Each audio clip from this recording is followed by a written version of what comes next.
the kidnappings became a thing of national horror, there was what I called a kidnap squad. I said, who is your kidnap squad? If you were kidnapped and ransom was asked, who were the top 3 people that you knew that once they were contacted, they had your back? They would make sure that you got back to civilization safely.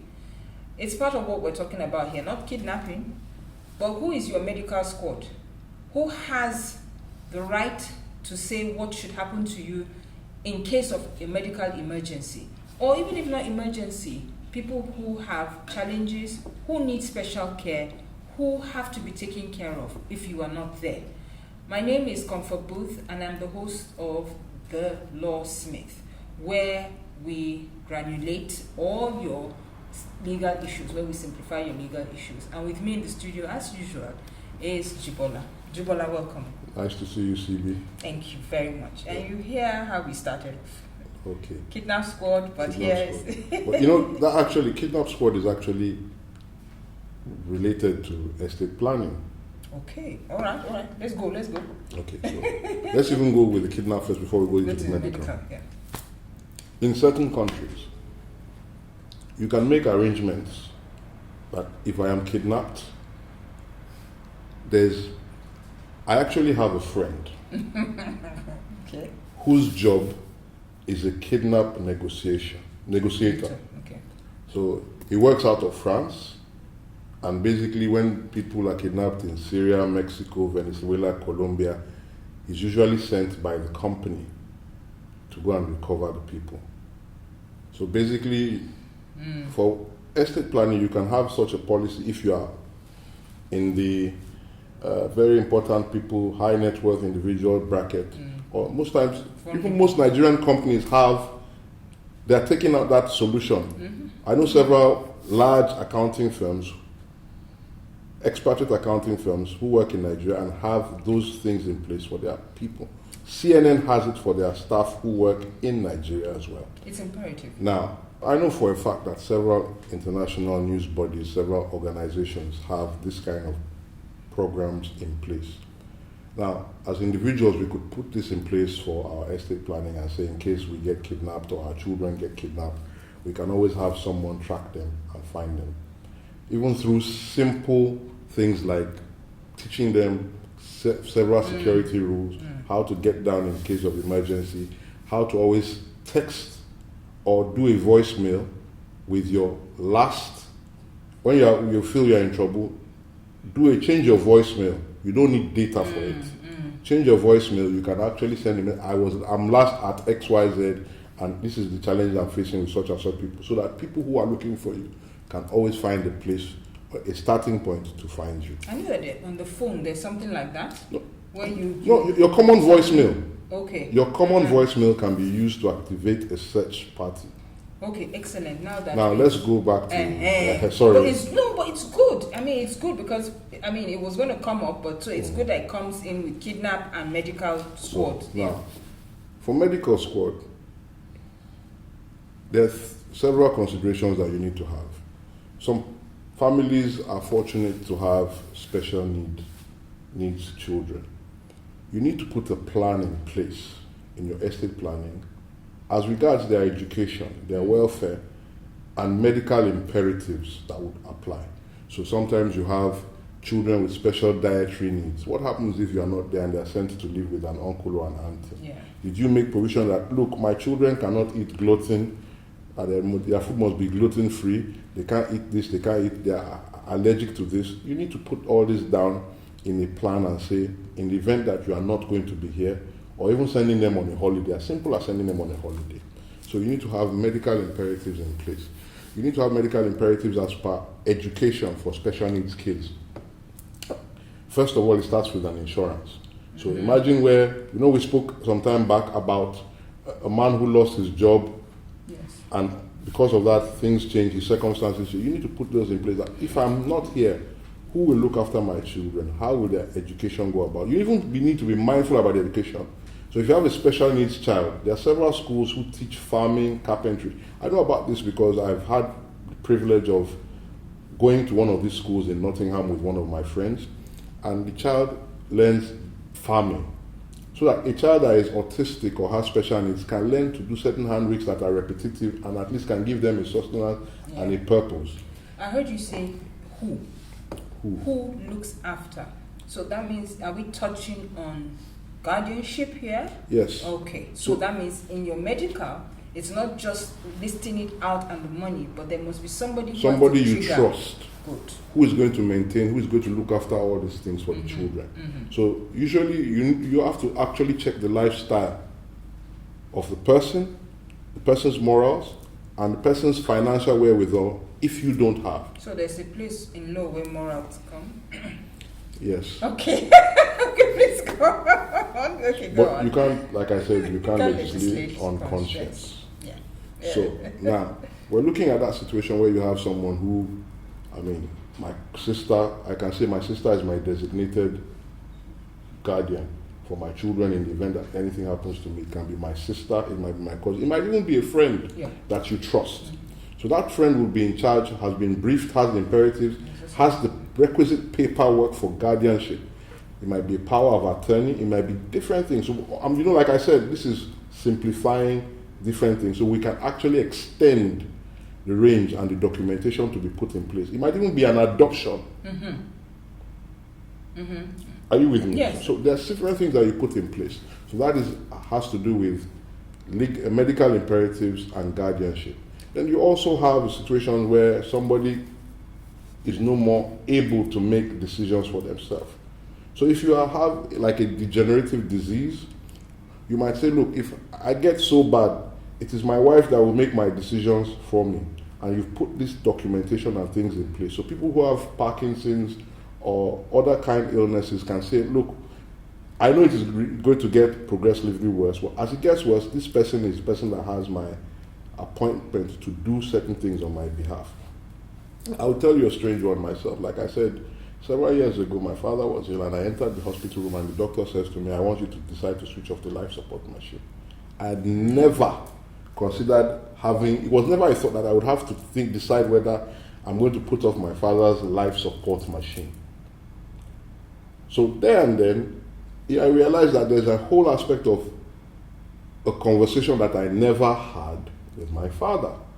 So you need to have that conversation that if it gets so bad that I can't move my hand, I can't move my leg, and they say my chances are such and such and such a thing, and you've taken an expert opinion and a second opinion and a third opinion, and that might be my imperative. At that point in time, switch me off. What you're just saying, has made me realize that I too have to have the conversation, with my parents. I thought we were doing very well because, we've come to the point where we've accepted the fact that, well, you're going to go soon. I'm the first, I'm going to have to take care of. But I've not had this conversation where if she suddenly has stroke, for example, she's pretty healthy, but what if that happens? And then, as you said, she's on life support. I haven't had that conversation. So thank you. I'm going to actually go and have a conversation that, look, Ma, what do you want me to do in this case? That kind of situation. Yes. So because you don't want to be caught surprised and be told that, okay, decide whether you're going to put off your mother's life. I agree with you. I would rather be in a position where I know we've had the conversation and this is what tell you me, want. and I'm like, okay, you know what, let's do this, or no, let's not do this. That conversation even extends. That is the morbid end of it. That conversation extends to how you want to be treated, even in a living environment. Okay. So you have someone who is not going to die, but the person who can't make decisions for themselves.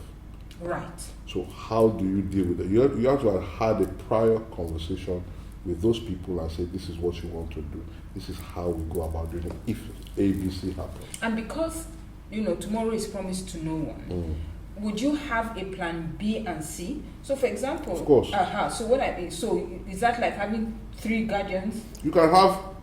That's why I said we are summarizing. You can have 3 layers. You can have 3 people having to make the decision. It's up to you to decide the parameters you want to deal with guardianship and your medical imperative. Okay, thank you very much. We're going to go on our short break, and we'll see you right after this break. Please stay tuned. Welcome back. We were having a very interesting conversation. I've picked up one thing that I do need to have a conversation with my ma on, how she would like to be treated. And I think, it's not a bad thing. It seems overwhelming because we've been talking about several things and you're wondering, how do you hone this all in, to make sure that the end, your end, people's end is all good. But, it's really interesting, the medical one, because we seem to think somehow there's only malaria. There's only malaria. Yeah, there's Parkinson's. There's so many things. Cancer. There's so many diseases that can disabilitate you. Cancer. That's now. I mean, before we never used to hear it. Now it's very rampant. You hear it all of a sudden. The expenses that go into it. It's not just the expenses. The emotional. It's the care. Yeah. The care is very important. Yeah, the care is. Because at that point in time, the person is like, I'm going to die, and who loves me? And there are several considerations, emotional considerations the person would have as to what to expect. And you, as even sitting on the other side, would know that, am I doing enough, or is this what the person required of me? Am I meeting the standard? Because now I had to sit in a room and decide that, does my father want to die? In as much as he's not talking or he can't talk, what does he feel? You see, this situation we're talking about even extends into when you want to choose funeral plots. I can tell you another story. Somebody comes and says, oh, why did you bury your father in Ikoyi Cemetery and not vaults and gardens? Meanwhile, you had a discussion. Cut the conversation. So sometimes people, when people die, so many people come with the idea of, I know he would have liked this is what he would have wanted. But the person actually didn't say what he wanted.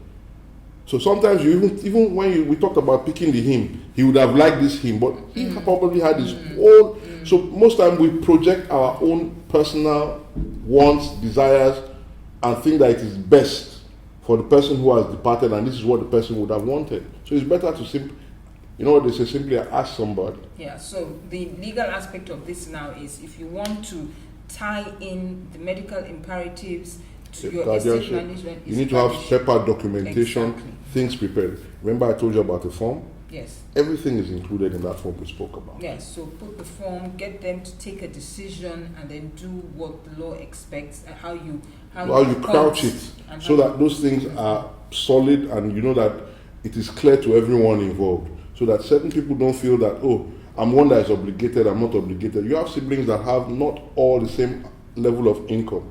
Who do you put that pressure on? Or because sometimes one sibling might be very rich, some might not be doing too well. How do you gauge what is given to your father, your mother, extended members of your family in very dire medical conditions and circumstances? Yeah, now that you were talking about, even the choice of your guardian, whoever that might be, there is the family angle. Sometimes you might even have to pay your guardian. It might be a paid service. Okay, but kicks in only when that service is needed, isn't it?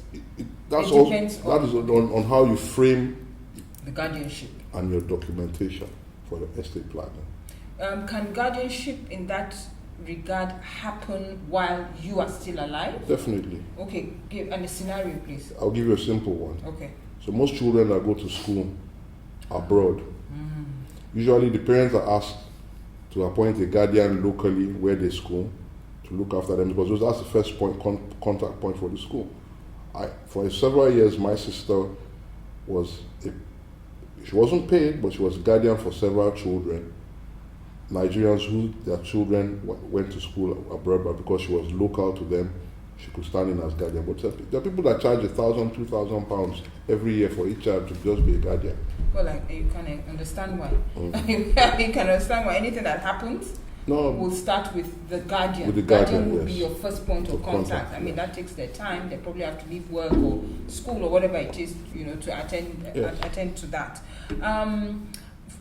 We also spoke about, children with special needs. Now, I have a friend that the child is already churning out money because his own skill, talent, they're very skilled, is painting. Yes, it's savant range of the autistic spectrum. Fantastic. Okay. So he sells his paintings, $500,000 upwards. Now what happens? Who is going to manage the finances? That's what I want to. So you need a guardian for that as well. Now the parents are alive. Yes. But how does that fit into the estate plan, the medical imperative, the guardianship, starting from now? So the parents need to appoint or think about look, if we're not here to manage the career of this person or the work of this person or the work life of this person, because person has special needs and we are no longer here for some reason, we need to say, okay, look, who is the best fit? Who is the best fit? It's not just, sometimes people have as many as 3 guardians. Yes. One for emotional, one for financial, and one for everyday. So you can, it's how you decide you want to couch it or how you want to create that thing. So sometimes you see these children need someone who will be able to be their financial. So even most of us in our everyday lives employ an accountant or a financial advisor. So why wouldn't that person say, oh, your parents are no longer here, or my husband is no longer here, or I'm not, who is going to be making sure that bills will be paid for the child who is autistic, who is going to be there, who has their best interest, and how do we promote whatever talent or thing that person, because that person truly is an individual and has wishes, aspirations, no matter if we don't even understand it. But the autistic person has what, I was watching a video of a girl the other day who was insisting, autistic girl, she was a grown girl over 18, insisting that her mother takes her out. Okay. So she had a desire, I'm just, as an aside, these people have, she had a desire to go out, and the mother was like, I'm not going. I said, no, you have to go, and kept on going to get the mother's shoe, get in the car. So for all intents and purposes, these people have feelings, and they have things that in their own brain, somewhere they want to achieve certain things. Certain things make them happy and smile. We may not see it, but it's there. Sometimes you even have children who have disability, they can't walk. What provisions do you make for them for the rest of their life going forward? Do you put them in the right environment? Sometimes you might say, well, the Nigerian environment is not good for people who have disability because we are already frowned upon. We as ourselves, we are already frowned. How much more someone who has a disability? So you have to say, okay, well, this child, I know that this child, I'm projecting that this child will not live in this scenario. You're always looking for the best for all your children, whether they have a disability or not. Because of our Nigerian context, you brought that up, when you said because of Nigeria, a lot of the things that we do is ad hoc. Especially the I don't know what word to use now, the groundswell of Nigerians. I know what bracket that is now. How will they be able to have some semblance of what you're talking about? What we are talking about is probably me and you that, would be involved in that. We have an autistic kid, we have 1, 2, 3 good friends that have some dough that can help us and all. But the people at, not our level, do a lot of it, but ad hoc. Is there any way the law can help them? I think Lagos State is actually trying as regards these children with disability now. I know recently a few friends of mine are working with the Lagos State hard to make sure that certain things are provided for disabled people. But then again, you have to remember that it is a population issue, and also that some of these things are very private. I'm sorry, but in my language, we have something called the enkule. Enkule is a concept where there are certain members of your family that you don't bring out in many gatherings because of an infirmity or a problem, and you put them on the back burner. Okay. So the government is trying, but it's more of something that individuals must look into and prepare for. Like I said, estate planning is 3/4 preparation and documentation, and that's it. Yeah. I'm just looking at the people that can't afford the services. Now, if they can't afford these things, what happens is that you are going to have to build that network locally. So Mama Sabitiu is going to call her friend that if I'm not around, or it's you that I've told. That's the ad hoc we're talking about. Yes. But then you need to formalize it in certain ways by calling a lawyer and saying put it in documentation, or you simply make it known to everybody around you. Just like the question that you said, somebody says that he wants to be buried in Ikoyi Cemetery. You need to tell everybody that I want to be, so that it won't be one person that will come and say, I gathered that this is what he would have liked. All right. Thank you so much. I'm sure this was enlightening, at least it has been to me. It's giving me food for thought and things that I need to actually still work towards. And so I hope it's been helpful to you. Thank you very much. Thank you very much. For coming in, and I'll see you on the next episode. Definitely. All right. See you too on the next episode. Okay. Bye. Bye.